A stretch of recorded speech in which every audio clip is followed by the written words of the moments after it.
Today, we have a spooky story about mistletoe.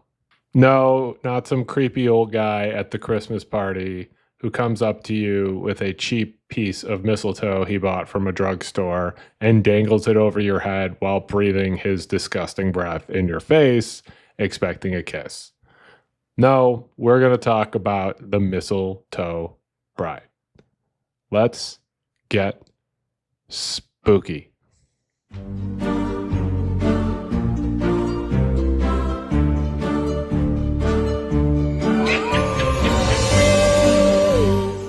The Mistletoe Bride is a Christmas ghost story that was popularized in Victorian England, which was the spookiest era. Victorian England was very, very spooky. This is the story of a young bride who meets a tragic end on her wedding day, grasping the mistletoe.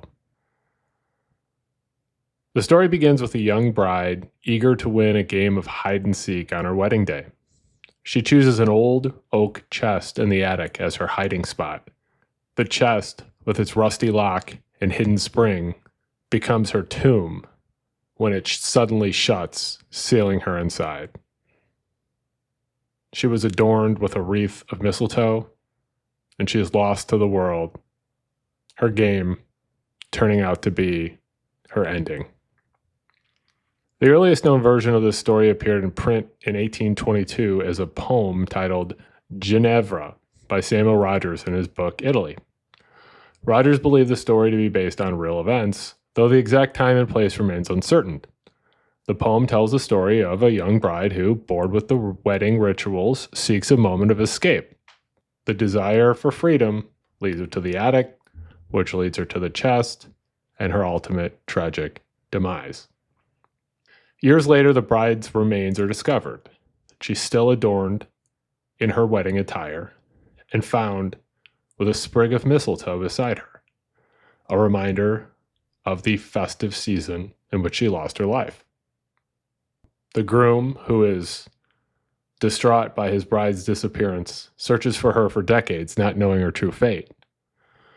The house is eventually sold to a new family, and the new family is who finds the Mistletoe Bride. The popularity of the story surged in the 1830s with the release of the song The Mistletoe Bow by Thomas Haynes Bailey and Sir Henry Bishop. The song became a Christmas tradition in many English households, and the lyrics vividly described the bride's playful hiding, the frantic search, and the grim discovery years later. Oh, sad was her fate. In sportive jest, she hid from her lord in the old oak chest. It closed with a spring and a dreadful doom. The bride lay clasped in her living tomb. The contrast between the joyous occasion of a wedding and the tragic fate of the bride adds a dramatic layer of irony to the story. The bride, full of life and excitement, becomes a victim of a cruel twist of fate. Her wedding day becomes her death day, and a tragedy. Over time, the Mistletoe Bride story has evolved with different versions and interpretations emerging. While the core narrative remains consistent, the bride hiding in a chest, meeting her tragic fate, details such as the location, the characters' names, and the specific circumstances surrounding the bride's demise often vary. Many areas of England claim the legend occurred there.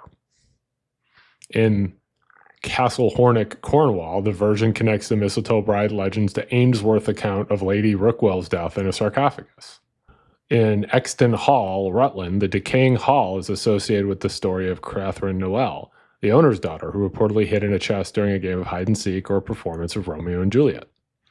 Marwell Hall in Hampshire includes the ghost of Jane Seymour, Henry VIII's third wife, and the possibility of a secret marriage between them at the hall. It also features other ghostly activity, including phantom footsteps and poltergeist activity. The Bramshill House, Hampshire version involves Anne Cope, the eldest daughter of John Cope, who hid in the chest after proposing a game of hide and seek.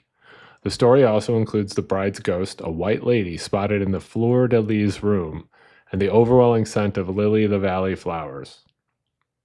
The Mistletoe Bride story emerged during a period of burgeoning interest in Gothic literature and folklore in the 19th century.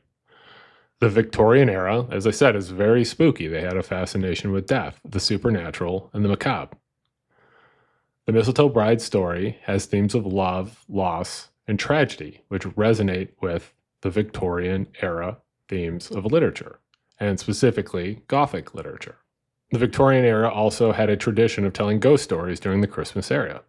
The Mistletoe Bride story has been the subject of literary criticism for decades, if not centuries.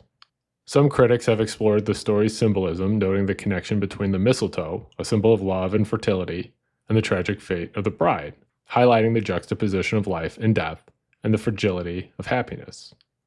Poet Carol Ann Duffy's poem, The Mistletoe Bride, offers a unique perspective on the legend, focusing on the bride's agency and her escape from societal expectations. The Mistletoe Bride by Carol Ann Duffy is as follows. The December bride who, bored with dancing, skipped from the castle hall to play hide and seek, a white bird flickering into the dark.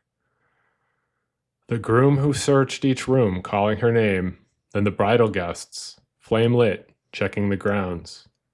The 50 Christmases till a carpenter jimmied an old oak chest, the skeleton with its unstrung pearls, loose emeralds, its rings of diamonds, sapphires, and gold.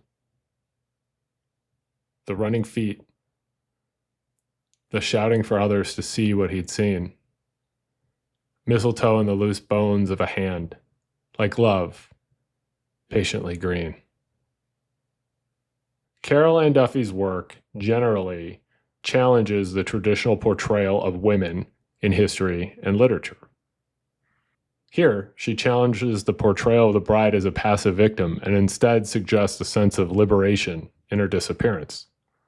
Duffy's poem ends with the symbolism of green, which I interpret as both representing the enduring nature of life and the magical connections associated with the mistletoe. The ambiguity adds depth to the poem's meaning and invites readers to consider different perspectives on the bride's fate. Duffy's poem also takes a unique narrative perspective by shifting the focus of attention to those seeking the bride rather than the bride herself. This displacement creates a sense of unease and allows for a more dramatic impact when the poem jumps forward 50 years to reveal the bride's fate. There have been other explorations of the Mistletoe Bride story. Jacqueline Simpson's article, The Mistletoe Bride, explores the folklore of love and death associated with the legend, tracing its origins and variations across cultures. More recently, Kate Moss's The Mistletoe Bride and Other Haunting Tales has received considerable attention. Moss has been praised for her ability to weave together historical detail, folklore, and the psychological insight in her reimagining of the Mistletoe Bride legend. It has been lauded for its exploration of the complex emotions associated with haunting and loss. The Mistletoe Bride serves as a tragedy, a ghost story, and a cautionary tale, and it reminds us of the fragility of life and the unexpected turns of fate. It reminds us that there's so much outside of our control and that life is fleeting and delicate. This is why this story has stood the test of time as a Christmas ghost story. Go ahead and make sure that you are subscribed to this channel, The Spooky Lawyer. Make sure you are following me on Blue Sky and TikTok. My username is akbruce. Follow me on Twitter. My username there is akbruce as well. If there are any spooky stories you would like me to research, send me an email. My email address is thespookylawyer@gmail.com. I appreciate your support. Thank you for watching my video, and please stay spooky.